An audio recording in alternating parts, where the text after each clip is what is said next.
Hi, everybody. Welcome back to the Liz Javier podcast, your go-to space for inspiration, empowerment, and actionable strategies to live a life of purpose and clarity. I'm Liz Javier, your host and life and wellness coach.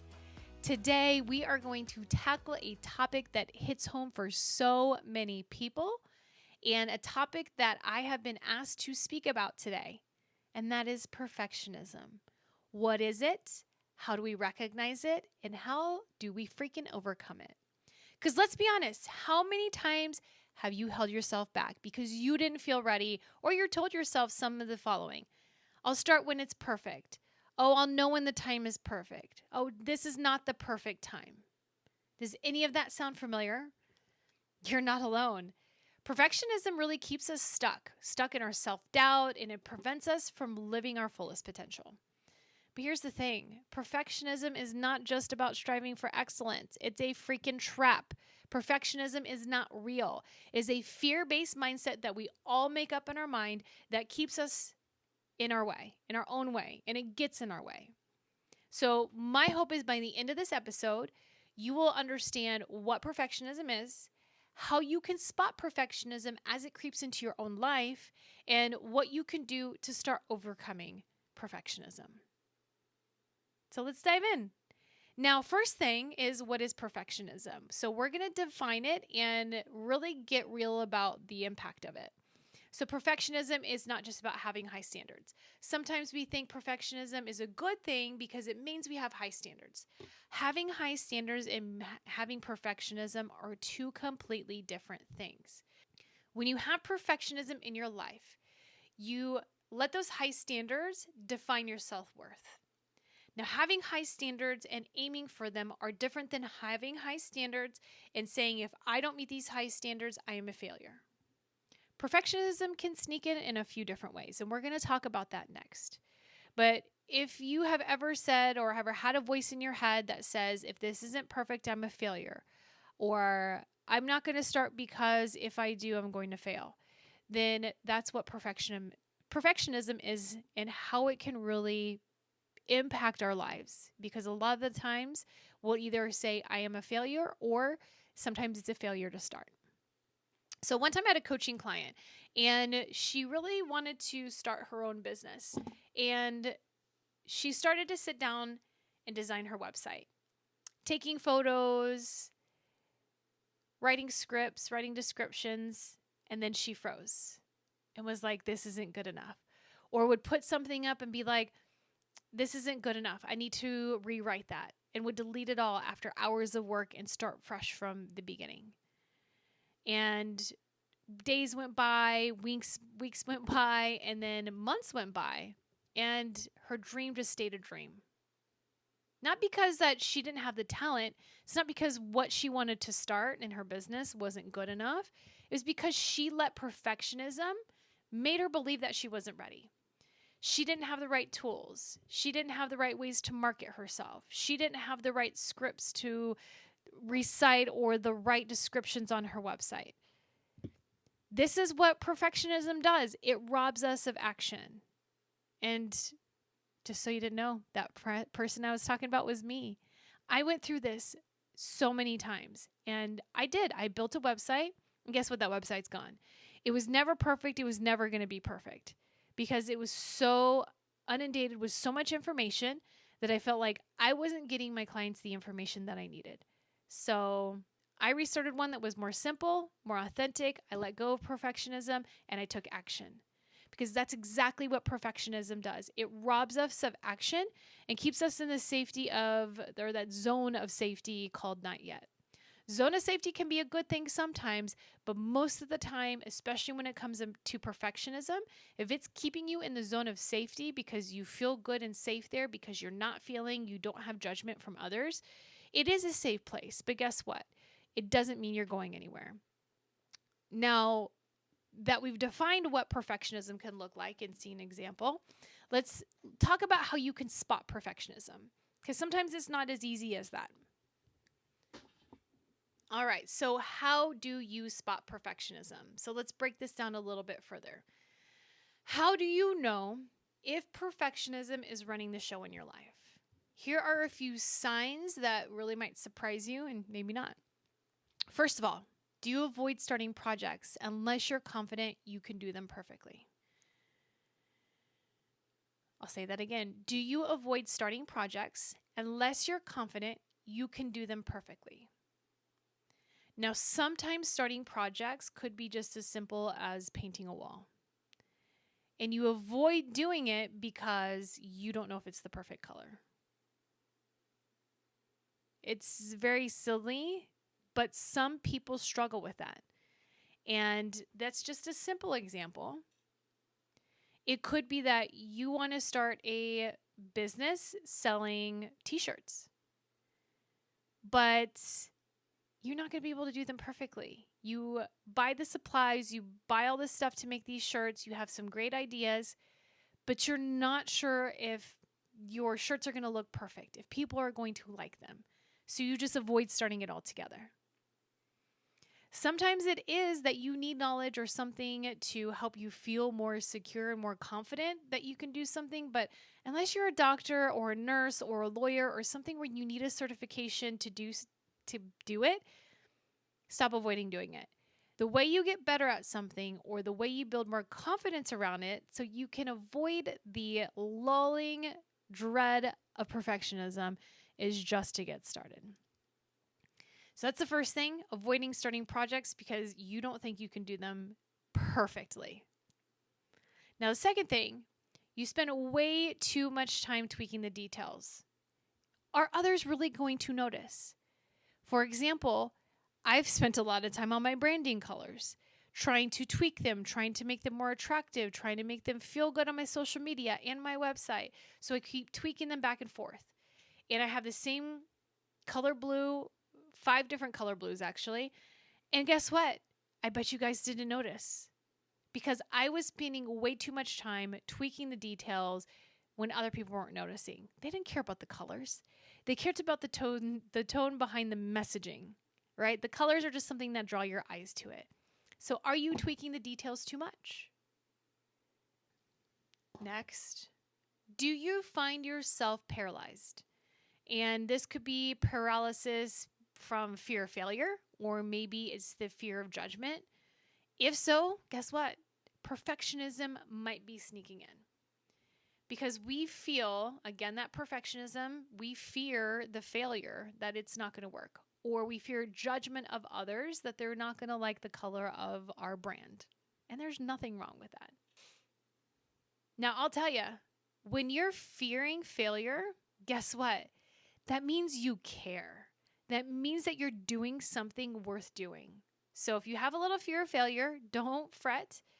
Embrace it, figure out where it's coming from, and let's push through it. Or if you're feeling the fear of judgment from others, it's normal. We all want to know if others are judging us or not, or what they think. But guess what? The only person that should judge you is you, or the higher power. If you believe in God, you believe that the final judgment doesn't matter what other people think. It's all about you and that higher power that you answer to. Now, let me share another story. So, in my previous job, I was a director of fitness and self-proclaimed perfectionist. So I spent a lot of time polishing presentations, spending odd hours coming up with more trainings, more ways to help my team. And when I finally delivered them, I was so exhausted that I didn't really even get to feel the success that I had. And really at the end of the day, my exhaustion just led to unhappiness. I was trying to impress everybody, right? Trying to impress my boss, trying to impress my team. And I was scared of what it would mean if my work wasn't flawless, if I made a mistake, if something was typoed. I felt my worth depended on how others viewed my presentation. Does that resonate with you? Is there something that you have spent so much time on that you were so exhausted at the end of the day that you didn't even really get to enjoy the success from presenting or giving what it is that you were working on? If that resonates with you, I want to hear more. Share your story in the comments if that's available, because you could also inspire somebody else. Now, I want to jump to a different topic or a different segment that kind of dives more into how perfectionism can disguise itself. Now, this can be really tricky because perfectionism doesn't always look like what we expect. Sometimes it can disguise itself. And I realized this most recently, especially I'll give you an example here. First thing is procrastination. You tell yourself that you're waiting for the right time, but deep down, you're afraid just to start. You're waiting for the right situation, but that situation may never come. I also know that procrastination can be productive procrastination. That's a term that I've been using lately. I have productive procrastination. So when I sit down to start something and I look at it and I tweak it and I'm just like, this isn't the right time, this isn't the right thing, this is not perfect, I will get up and I will do something that I know that I can control. Empty the dishwasher because I know perfectly where all the dishes go and it makes me feel good. And I let that procrastination define my actions. And my actions define how perfect I am and how I see my worth. Because when you do something that you know you can do well, but that thing is leading you to not doing the other thing that you really want to do, that's productive procrastination. And sometimes people think procrastination is just sitting around doing nothing and getting nothing done, but that's not necessarily true. It could be doing something else that really isn't helping you because perfectionism is keeping you from doing the other thing. Did you follow that? Okay. Now let's talk about another one. So, perfectionism can be disguised as criticism of others. So, if you feel like you are overly critical of others, judging how they dress, how they talk, things that they do, and you see those imperfection in others, it's because you're showing up with that criticism of others because you see it in yourself. You fear that imperfection in yourself, and so you project that onto other people. And when you do that, it really could give yourself that permission that if that person's imperfect, so will I, and this is how other people are going to see me. And trust me, I know that one all too well because when I wanted to start this podcast, I was watching and listening to other podcasts. As I wanted to be a life and wellness coach, I was taking programs from other life and wellness coaches, and I was looking at them and saying, oh my gosh, they're talking too fast. Or, oh my gosh, they're wearing something really weird in their videos, or they talk a specific way. And I was being overly critical of others, but guess what? I wasn't freaking doing it. I wasn't freaking putting out a program that really mattered that could help people, but these people were because you know what? Their imperfection they didn't care about. They just wanted to get the message out there. Another way that perfectionism can disguise itself is called the overachiever badge. Now, it can feel like a badge of honor to be the one who does it all, but what does it cost? Now, it feels amazing to be the person that everyone relies on, the one who seems to have it all together. You're the friend who plans the perfect gatherings, the colleague who never misses a deadline, or the mom who signs up for every school committee. It feels good to be seen, incapable, driven, or even seen as superwoman. But that could actually be seen as perfectionism, and it can hide itself there. And that could cause you to not take action on some other things in your life. Now, I want to talk about someone that used to say to me that I used to think my perfectionism made me better, but it's actually why I haven't done half of the things that I've dreamed of. And that really hit home with me because I know that I've had some big dreams in my life. And the voices, some of them were internal for myself, but some of them were external from other people that said, my perfectionism made me better because I knew if I couldn't do this or that and be perfect at it, it's not worth doing. And that led to a lot of fear of failure, fear of judgment, fear of not being enough, where that's a negative thing, right? Perfectionism is not a good thing. Now, here's the truth. Perfectionism doesn't protect you from failure. It just delays your dream. All right, before we move on, let's recap on what we've just learned. So what is perfectionism? Perfectionism is not just having high standards, but it's letting your self-worth Be the definition. So what is perfectionism? It's more than having high standards. It's tying your self-worth to how well you meet those standards. It's the voice in your headset that says, if this isn't perfect, then I'm a failure. How do you spot perfectionism? How does it show up in your life?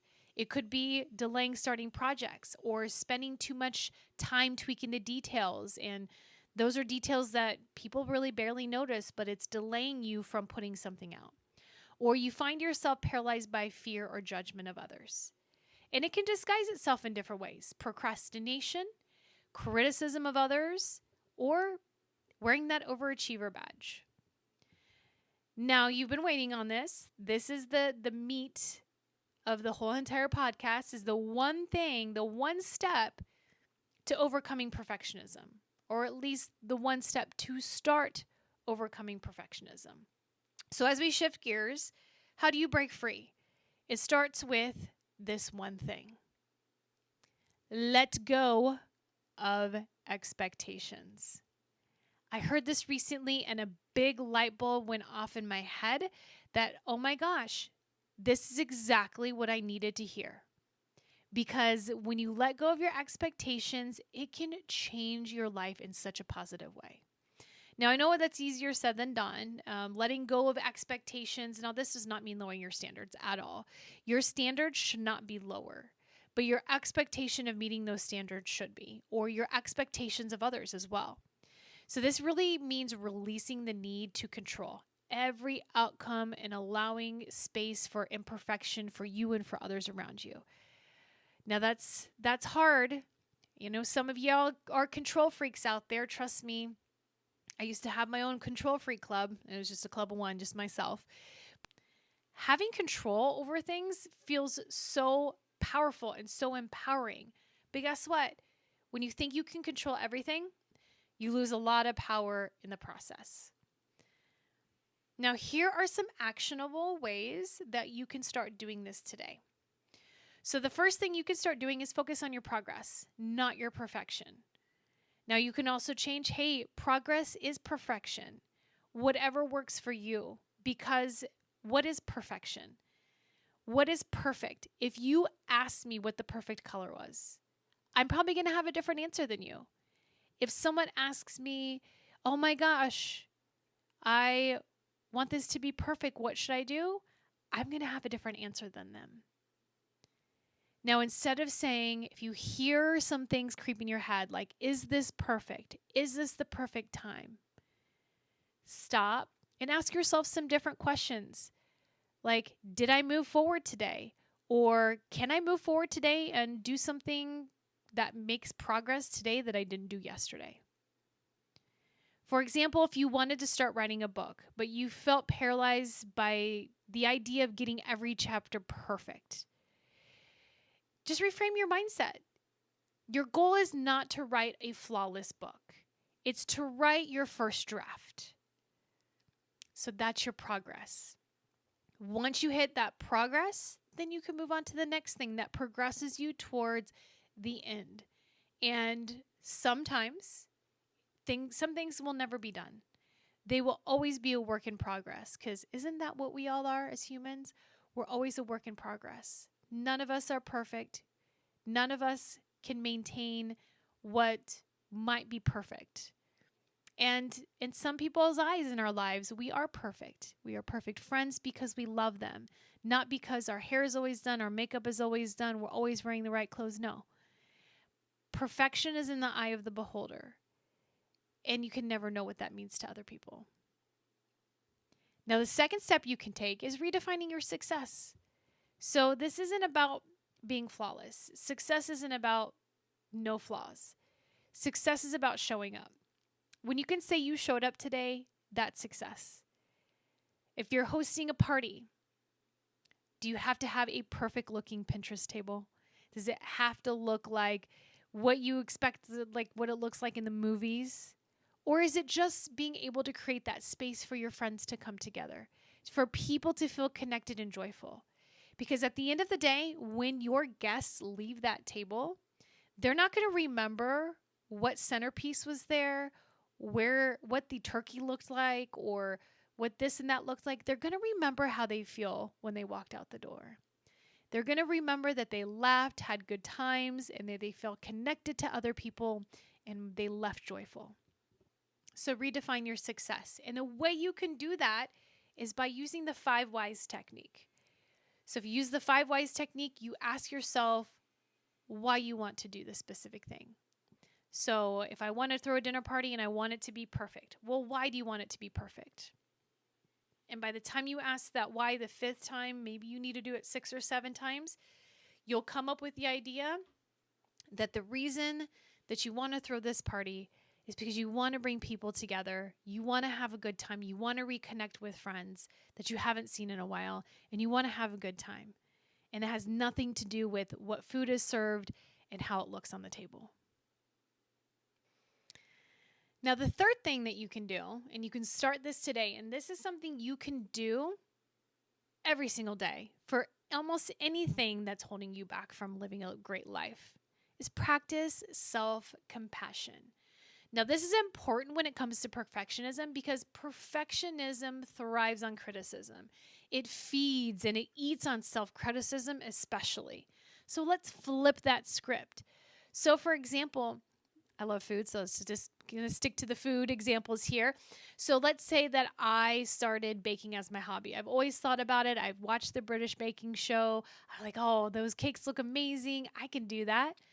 And let's say my first few attempts, I used the right ingredients. I mixed them the right way. But guess what? They don't look perfect. My cupcakes are lopsided. My cream cheese is melted on the top. And my sprinkles, well, they didn't really stick. So they're Pinterest fails.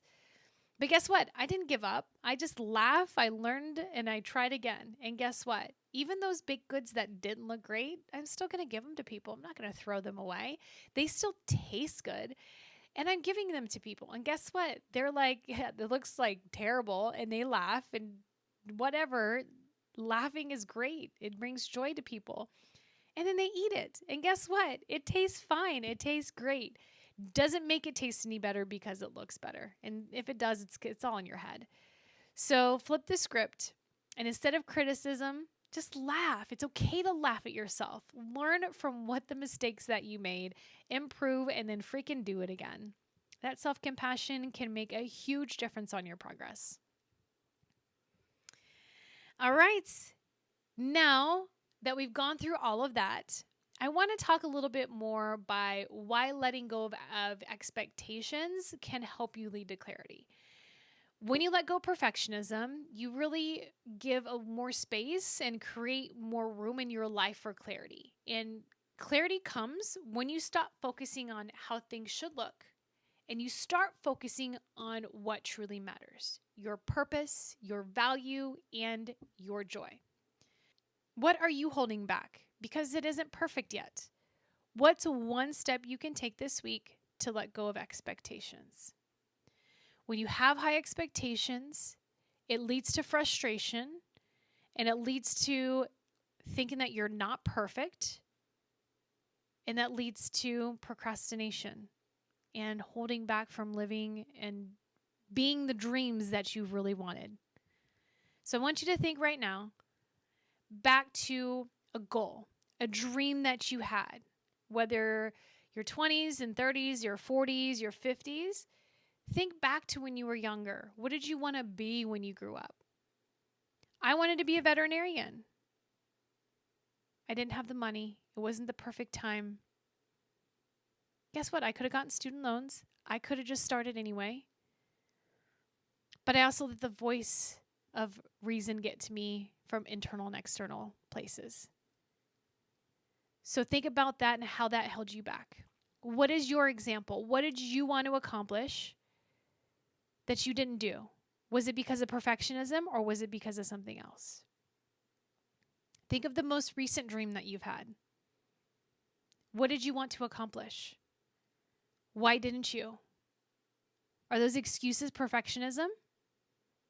Well, guess what? Take that dream and let's run with it. Now, if you had one takeaway from today, this is it. Perfectionism is not serving you. It's time to trade perfection for progress and trade fear for freedom. When you drop perfectionism and you make progress, you let go of fear and you feel more free, you're capable of so much more than you realize. If today's episode resonated with you, please share it with a friend. You might have a friend that really needs to hear this. And don't forget, hit that subscribe button. Connect with me on Instagram. It's at LizJavier321. I am sharing more tips and inspiration for you, free of charge. I would love to hear from you. So until next time, remember, you don't have to be perfect to make an impact. Just take the next step. I'll see you later. I love you. Live the life you deserve. Get out there and go get it.